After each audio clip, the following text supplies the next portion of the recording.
இப்போ இந்த வீடியோவில் விசுவல் ஸ்டுடியோ கோடை வந்து எப்படி வந்து நம்ம டவுன்லோட் பண்ணுறதுன்னு சொல்லி பார்ப்போம். இந்த விசுவல் ஸ்டுடியோ கோடை வந்து நம்ம எதுக்கு வந்து டவுன்லோட் பண்ணுறோன்னா HTML ஒர்க் பண்ணுறதுக்கு ஒரு எடிட்டராக நம்ம வந்து யூஸ் பண்ணிக்கலாம். இப்போ நீங்கள் போய் ஏதாவது ப்ரௌசரில் போய் ஏதாச்சும் ஒரு ப்ரௌசரில் போய் நீங்கள் விசுவல் ஸ்டுடியோ கோடுன்னு சொல்லி நீங்கள் டைப் பண்ணிங்கன்னா போதும். இந்த மாதிரி ஃபஸ்ட்டு லிங்க் வரது போதும். அந்த லிங்கை கிளிக் பண்ணிங்க. உங்களுடைய சிஸ்டத்தை பொறுத்து சில பேர் என்ன செஞ்சுருப்பீங்க, Windows 7 வச்சுருப்பீங்க, 32 பிட் வச்சுருப்பீங்க. அப்போ வந்து அதுக்கு தகுந்த மாதிரி நீங்கள் போய் என்ன செஞ்சீங்க, கூகுளில் போய் சர்ச் பண்ணிவிட்டு அந்த லிங்கை எடுத்து நீங்கள் கிளிக் பண்ணிவிட்டு நீங்கள் இன்ஸ்டால் பண்ணிக்கலாம்.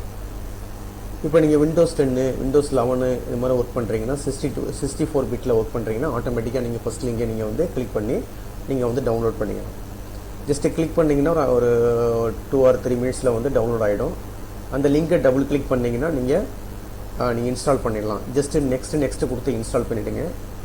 இன்ஸ்டால் பண்ணி முடித்த பிறகு உங்களுடைய சிஸ்டத்தில் வந்து இந்த மாதிரி ரைட் சைடில் வந்து, அதாவது லெஃப்ட் சைடில் வந்து இந்த சைடில் வந்து என்ன இருக்கும், விசுவல் ஸ்டுடியோ கோடுன்னு சொல்லியிருக்கும். அதை போய் டபுள் கிளிக் பண்ணிங்கன்னா, டபுள் கிளிக்கோ இல்லை சிங்கிள் கிளிக்கோ பண்ணிங்கன்னா அந்த எடிட்டர் வந்து ஓப்பன் ஆகிடும். நம்ம முன்னாடி வந்து ஒரு 30-35 வீடியோ பார்த்துருக்கோம். HTML எல்லாமே வந்து எதில் நடத்திருக்கோம்னா நோட்பேடு ++ல் நடத்திருக்கோம். அதோட இதில் வந்து ஒர்க் பண்ணுறது கொஞ்சம் நல்லாயிருக்கும். இதில் ஒர்க் அவுட் பண்ணி பார்ப்போம். இப்போ அந்த எடிட்டரை வந்து ஓப்பன் பண்ணால் இந்த மாதிரி தான் வரும். ஓகேங்களா, இந்த மாதிரி தான் வந்திருக்கும். இப்போ நான் ஆல்ரெடி ஜஸ்ட்டு 1 or 2 ப்ரோக்ராம்லாம் ஒர்க் பண்ணி பார்த்தது எப்படி ஒர்க் ஆகுதுண்டு. இப்போ இந்த இடத்துல வந்து நம்ம என்ன செய்ய போகிறோம்னா, அந்த ஃபஸ்ட்டு வந்து நீங்கள் ஒரு ப்ராஜெக்ட் பண்ணுற மாதிரி இருந்தால், ஏதோ ஒரு எக்ஸசைஸ் பண்ணி பார்க்குற மாதிரி இருந்தால் ஃபைலை கிளிக் பண்ணிங்க. ஃபைலை கிளிக் பண்ணிவிட்டு நீங்கள் ஃபஸ்ட்டு ஒரு ஃபோல்டரை ஒன்று க்ரியேட் பண்ணிங்க. ஃபைலை போய் கிளிக் பண்ணிங்க. கிளிக் பண்ணிட்டு அதில் போய் ஓப்பன் ஃபோல்டர்னு சொல்லி கொடுங்க. ஓப்பன் ஃபோல்டர்னால் நீங்கள் வந்து இப்போ என்ன ஃபோல்டர் மீன்ஸ் என்னென்னா ஒரு சூட்கேஸ் மாதிரி. இப்போ நீங்கள் ஒரு ஊருக்கு போகிறீங்க. ஊருக்கு போகும்போது உங்கள் சூட்கேஸில் உங்களுடைய திங்ஸை மட்டும் வச்சுருப்பீங்க. அதே மாதிரி இடத்துல இப்போ ஒரு கம்ப்யூட்டர் சென்டர்லையோ இல்லை ஒரு ஆஃபீஸ்லேயோ ஒர்க் பண்ணும்போது உங்களுக்கு என்ன செஞ்சாலும் ஒரு ஃபோல்டர் ஒன்று க்ரியேட் பண்ணிக்கலாம். அந்த ஃபோல்டருக்குள்ளே உங்களுடைய சம்மந்தப்பட்ட ஃபைலை மட்டும் அதில் வச்சுக்கலாம். இப்போ அதே மாதிரி நம்ம என்ன செய்ய போகிறோம், இப்போ வந்து டெஸ்க்டாப்னு சொல்லியிருக்கு. டெஸ்க்டாப்னா கம்ப்யூட்டருடைய ஃப்ரண்ட் ஏரியா டெஸ்க்டாப்னு இருக்குது. இதில் வந்து நம்ம வந்து ஒரு ஃபோல்டரை ஒன்று க்ரியேட் பண்ண போகிறோம். இப்போ இது வரைக்கும் நம்ம ஃபோல்டரை க்ரியேட் பண்ணலை. இப்போ புதுசாக போகிறீங்க, ஒரு ஃபோல்டர் க்ரியேட் பண்ண போகிறீங்க. அப்போ இந்த ஒயிட்டான ஏரியாவில் வச்சுட்டு மோஸ்ட்லி ரைட் கிளிக் பண்ணிங்கன்னா அதில் வந்து என்ன வந்துடும், நியூன்னு சொல்லி ஒரு ஆப்ஷன் வரும். அந்த ஆப்ஷனை கிளிக் பண்ணிங்கன்னா ரைட் சைடில் இருக்கு பாருங்கள் ஃபோல்டர். அந்த ஃபோல்டரை போய் கிளிக் பண்ணுங்கள். ஃபோல்டரை கிளிக் பண்ணால் இந்த இடத்துல நியூ ஃபோல்டர்னு சொல்லி கேட்கும். உங்களுக்கு என்ன நேம் வேணுமோ அந்த நேமை கொடுத்துங்க. ஓகேங்களா, இப்போ எக்ஸாம்பிளுக்கு வந்து HTML டுட்டோரியல் 1ன்னு சொல்லி கொடுத்துருக்கேன். ஆல்ரெடி டுட்டோரியல் கொடுத்ததுனால இப்போ HTML டுட்டோரியல் 1ன்னு சொல்லி கொடுத்துருக்கேன். கொடுத்து ஜஸ்ட்டு என்ட்ரு கொடுத்துருக்கேன். என்ட்ரு கொடுத்தோன்னே இந்த இடத்துல வந்து ஃபோல்டர் க்ரியேட் ஆகிடுச்சு. இப்போ என்ன செஞ்சுருக்கீங்க, ஒரு சூட்கேஸ் ஒன்று வாங்கியிருக்கீங்க. ஓகேங்களா, வாங்கிட்டு செலக்ட் கொடுத்துருங்க. செலக்ட் கொடுத்தோன்னே அந்த ஃபோல்டரு இங்கே வந்துடும். அந்த ஃபோல்டரு இப்போ ஓப்பன் பண்ணியாச்சு. இப்போ என்ன செஞ்சுருக்கோம், ஒரே ஒரு சூட்கேஸ் ஒன்று வாங்கியிருக்கீங்க. ஒரே ஒரு ஃபோல்டர் ஒன்று உங்களுக்காக கம்ப்யூட்டரில் க்ரியேட் பண்ணியிருக்கோம். இதுக்கு சும்மா ஒர்க் அவுட் பண்ணி பார்க்குறதுக்கு, HTML ப்ரோக்ராமை ஒர்க் அவுட் பண்ணி பார்க்குறதுக்கு. அதை ஓப்பன் பண்ணோன்னே இந்த ரைட் சைடில் பார்த்தீங்கன்னா இந்த மாதிரி தான் இருக்கும். இதெல்லாம் வந்து ஒன்றுமே செய்யணும்னா ஜஸ்ட்டு இந்த க்ளோஸ் பட்டனை போட்டு க்ளோஸ் பண்ணிவிடுங்க. க்ளோஸ் பண்ணிவிட்டு இப்போ பாருங்கள் HTML 1 டுட்டோரியல் வந்துருச்சு. அதில் அப்படி கர்சரை கொண்டு போனால் ரைட் சைடில் ஒரு 4 ஆப்ஷன் வருது பாருங்கள்.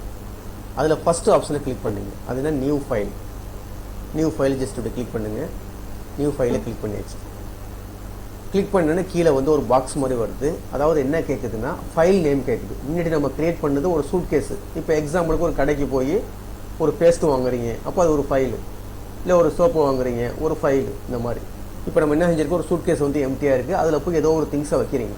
அப்போ அதுக்கு வந்து இந்த இடத்துல என்ன செய்ய போகிறோம், ஒரு வந்து பேர் ஒன்று கொடுத்துங்க. இப்போ எக்ஸாம்பிளுக்கு வந்து ஃபஸ்ட்டுன்னு சொல்லி கொடுக்குறேன்னு வச்சுக்கலாம். இப்போ எக்ஸாம்பிளுக்கு ஃபஸ்ட்டுன்னு சொல்லி கொடுத்துருங்க. கொடுத்து ஜஸ்ட் என்ட்ரு கொடுத்துருங்க. ஃபஸ்ட்டுன்னு கொடுத்து ஜஸ்ட் என்ட்ரு கொடுத்துருங்க. எந்த நேம் வேணாலும் கொடுக்கலாம், உங்கள் பேர் வேணாலும் கொடுத்துக்கலாம், எந்த பேர் வேணாலும் கொடுத்துங்க. ஃபஸ்ட்டுன்னு கொடுத்துருக்கேன். இப்போ ரைட் கிளிக் பண்ணிவிட்டு அதில் எடிட் பண்ண போகிறேன். அதாவது first.htmlனு கொடுத்துருங்க. அதான் நல்லது. HTML கொடுத்துருங்க. இப்போ இந்த இடத்துல கிளிக் பண்ணிவிட்டு .html கொடுத்துட்டு ஜஸ்ட் என்ட்ரு கொடுத்துருங்க. first.htmlனு கொடுத்துருங்க. ஓகேங்களா, கொடுத்தோம்னா ரைட் சைடில் வந்து இந்த ஓப்பன் ஆகிடுச்சு பாருங்கள். first.html கொடுத்து ஓப்பன் ஆகிடுச்சு. இப்போ நம்ம வந்து ஒர்க் பண்ணுறது வந்து HTML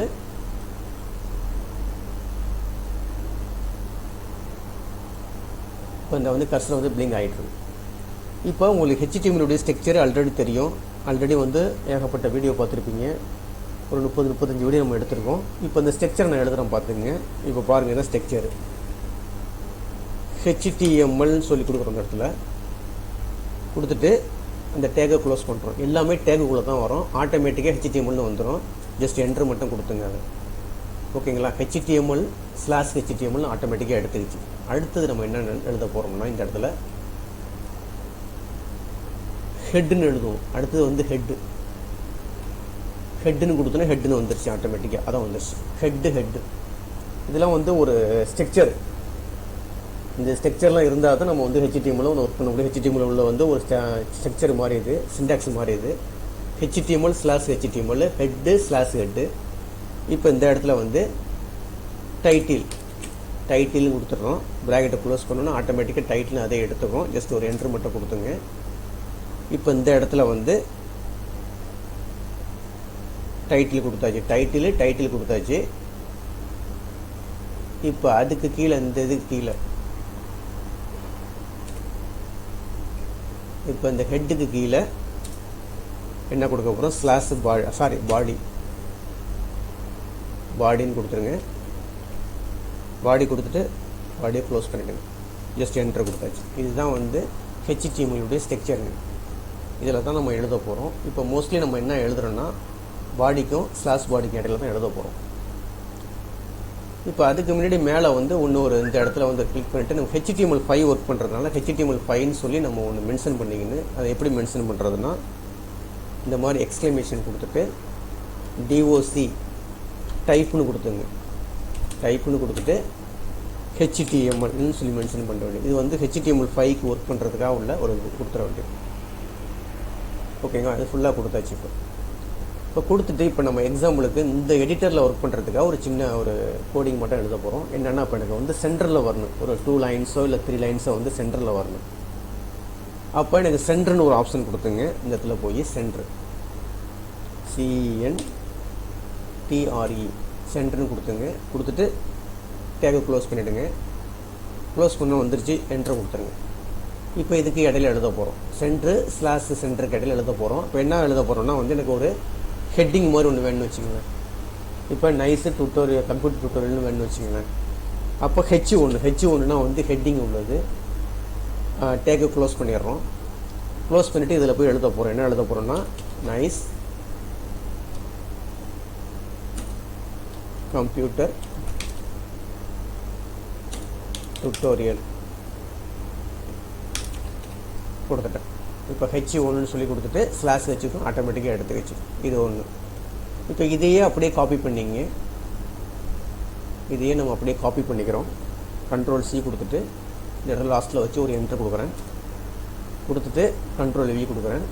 இன்னொரு என்ட்ரு கொடுக்குறேன். Ctrl+V கொடுக்குறேன். இப்போ மொத்தம் வந்து இதில் வந்து 3 டைட்டில் கொடுத்துருக்கோம். இப்போ ரெண்டாவது டைட்டிலுக்கு வந்து H2ன்னு கொடுத்துக்கிறேன். அதில் வந்து H2ன்னு கொடுத்துக்கிறேன். H2 அதே மாதிரி இங்கேயும் வந்து H2 கொடுக்குறேன். ஃபஸ்ட்டு வந்து H1 கொஞ்சம் பெருசாக இருக்கும் டைட்டில். ரெண்டாவது வந்து H2 கொஞ்சம் சின்னதாக இருக்கும். அடுத்து வந்து H3 கொடுத்துக்கிறேன். இதெல்லாம் ஆல்ரெடி நீங்கள் பார்த்தது தான். எல்லாமே நீங்கள் பார்த்தது தான்.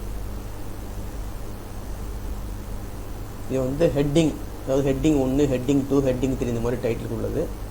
இப்போ எல்லாம் கொடுத்து முடிச்சாச்சு. கொடுத்து முடிச்சுட்டு நேராக இப்போ எல்லாம் செய்யும் ஃபைலுக்கு போயிடுங்க. நேராக ஃபைலில் போய் சேவ் கொடுத்துட வேண்டியது. ஃபைலில் போய் சேவ் கொடுத்துருங்க.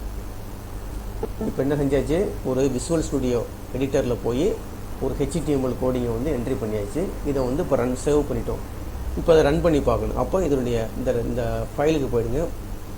மோஸ்னுடைய ரைட் கிளிக் பண்ணிங்கன்னா அதில் காப்பி பாத்துன்னு சொல்லியிருக்கோம். அதில் காப்பி பாத் அதை போய் கிளிக் பண்ணிங்க. கிளிக் பண்ணிட்டு நேராக வந்து உங்களுடைய ப்ரௌசருக்கு வந்துடுங்க. ப்ரௌசரில் வந்துட்டு இப்போ நியூ டேப் ஒன்று கிளிக் பண்ணிங்க. கிளிக் பண்ணிவிட்டு அதில் போய் இந்த இடத்துல இந்த ஒயிட் ஏரியாவில் போய் ஜஸ்ட்டு போய் ரைட் கிளிக் பண்ணிவிட்டு பேஸ்ட்டுன்னு கொடுங்க.